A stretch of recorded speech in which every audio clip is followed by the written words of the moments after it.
Good morning, councils. We will hear argument this morning of case 19-292, Torres versus Madrid. Would you please introduce yourself? Yes, Your Honor. My name is Ayan Siddiqui, and together with my co-counsel Sanu Konoho, we'll be representing petitioner Roxanne Torres in the case today. My partner Sanu Konoho will start with the facts of the case. Okay, please go ahead.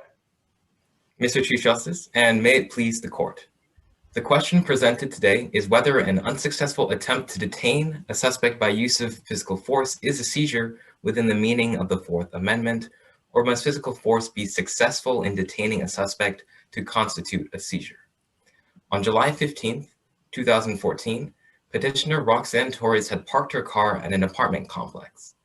4 New Mexico State police officers, including respondents Janice Madrid and Richard Williamson, arrived at the same complex to arrest a different woman.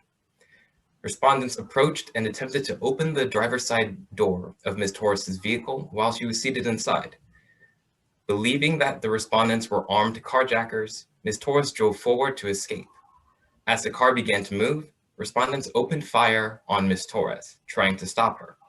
2 of the bullets entered her back and temporarily paralyzed Ms. Torres's left arm. Ms. Torres continued driving.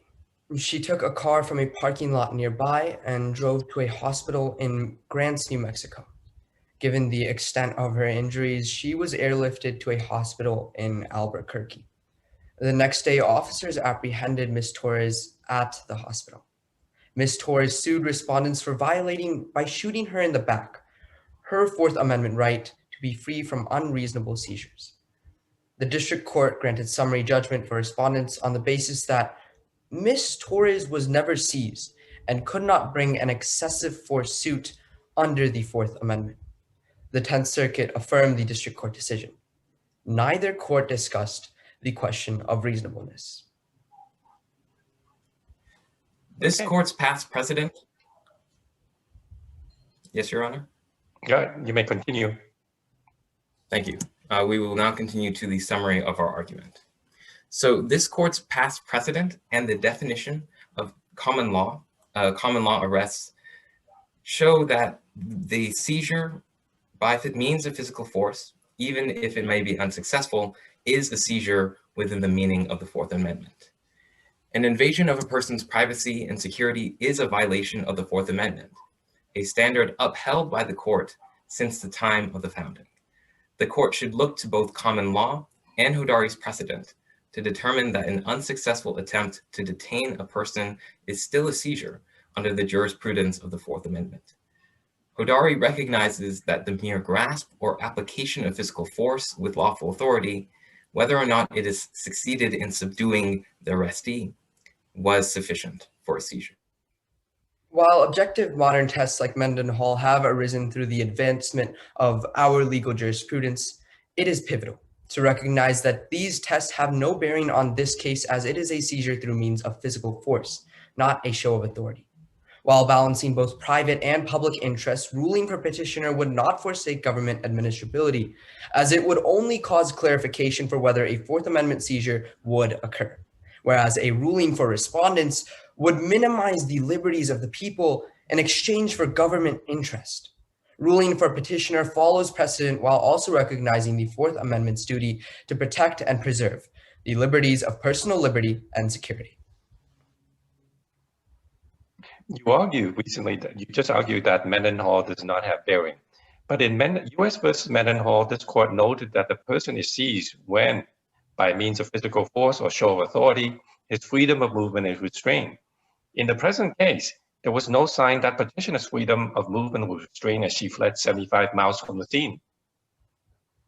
Yes, Your Honor. Like I said before, it is pivotal to understand the distinction between the show of authority cases and the physical force cases. In Mendenhall, it was a show of authority case as a woman who voluntarily agreed was stopped at an airport. And so this woman voluntarily agreed to be searched by police officers. Whereas in this case, it is a blatant physical force seizure. Two shots in the back of Miss Torres identify this case as a physical force seizure. And while Mendenhall has bearing on show of authority seizures, this case is a physical force seizure. So tests like Mendenhall don't undermine Hodari's precedent that says that through means intentionally applied, a person restraining the movement of a citizen does constitute a physical force seizure. At what point does a police officer affect a seizure for purpose of the Fourth Amendment? Yes, Your Honor. A seizure occurs at the point where a police officer intentionally uses physical force in order to restrain a person's movement, regardless of whether it was successful or not. This only occurs during the specific time interval in which force is used to seize a person. The court ruled previously in Terry v. Ohio that a seizure occurs only when the officer restrains and intrudes upon the liberty of a citizen, whether it be through physical force or show of authority. This physical force that restrains the liberty of a citizen can actually be actuated in a variety of ways, whether it be a gunshot, like in this case, a baton hit, or a tackle to the ground. In that specific moment where force is being effectively used in order to restrain liberty is when a seizure occurs. Of course, there are more requirements for what actually constitutes a show of authority or physical force seizures. For show of authority seizures, like we mentioned previously, there is the Mendenhall test, which identifies what a reasonable person would do in an objective situation. If the reasonable person feels as if the officer is restraining their liberty to do other things, then a seizure occurs. In Hodari as well, a show of authority seizure only occurs if the person submits to the respective authority. But this isn't true for physical force seizures. Instead, we can look to Broward v. County of Inyo, where it defines a physical force seizure only occurring where there is a governmental intent to restrain the movement of a citizen through means intentionally applied. In any case, the Terry definition is the most basic test for when a police officer affects a seizure under the Fourth Amendment. In your view, what was a common law arrest then? Well, a common law arrest was an arrest at the time of the founding. In other words, it was an arrest that could be made by the mere touching of a person who actively intends to arrest.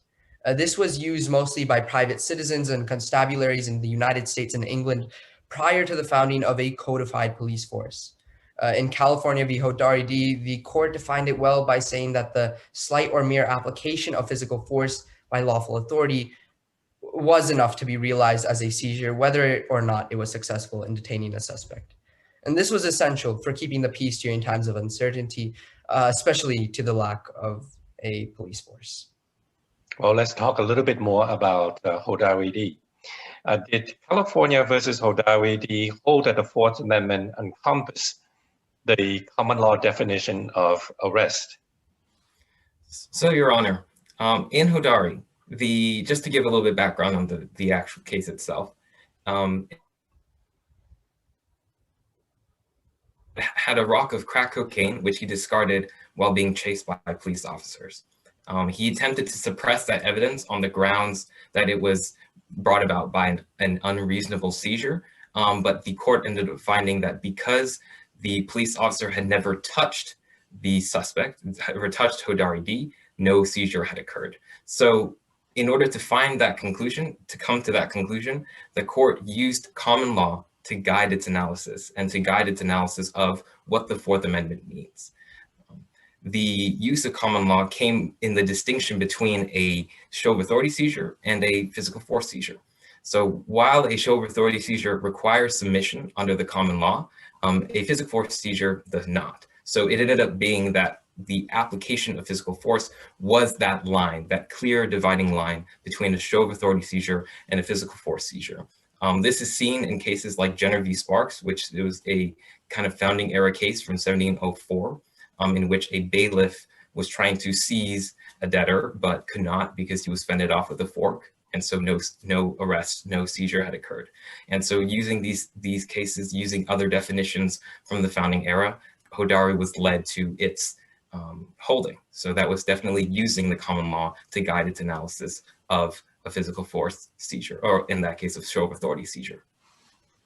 Okay, well, the text of the Fourth Amendment did say unreasonable search and seizure, right? In this particular case, Ms. Torres, the petitioner, drove at the two police officers. Now, was the police officer's shooting of Torres reasonable? Yes, Your Honor. So in this case, the facts of the case are actually not completely solidified. So basically, the reasoning for that is that we haven't litigated the reasonableness yet. We're still trying to argue whether or not a seizure had actually occurred in the first place. Under this court's precedent in Graham v. Connor, excessive force suits must look to the Fourth Amendment for constitutional relief for police actions. And so under that ruling, it's implied that a seizure has to occur before it can be judged by the reasonableness standard of the Constitution. This is something that's recognized by the 10th Circuit and by the District Court, both of which refer to the case Brooks v. Gainesville, which outlines also that a seizure has to first occur before it can be judged by reasonableness standards. And I think we also hold that same position because it is a intuitive one. We need to actually have the seizure occur first. So to that point, if the respondents do argue that we should disregard this case because the officer's use of force was reasonable, that would be misguided because we actually aren't talking about reasonableness. We're talking about the question of whether or not an attempt to detain a suspect with the use of physical force is a seizure, even if it's ultimately unsuccessful. Okay. How should the original public meaning of the Fourth Amendment affect the analysis in this case?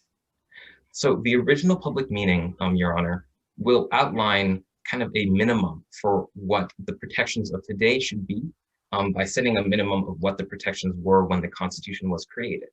The framers definitely picked their words wisely. So when they chose to say a seizure of a person, it had a certain meaning at the time of the Constitution, and that meaning must be upheld by the courts today.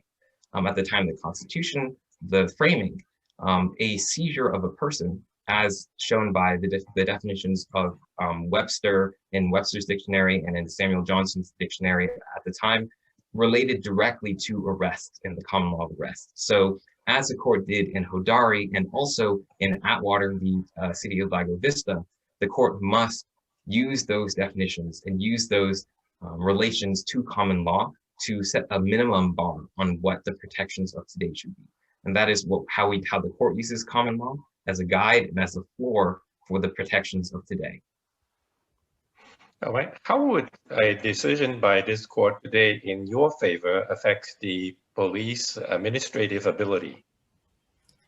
So such a ruling, Your Honor, would not severely affect the administrability of police, mainly because this is a ruling about whether or not a seizure occurred, not the reasonableness of that seizure. So reasonable seizures by police would not be affected at all. That is something more the purview of cases like Tennessee v. Garner, in which the court found that deadly force cannot be used against an unarmed suspect. And then those are the kinds of cases that cause, as Justice O'Connor said in the dissent of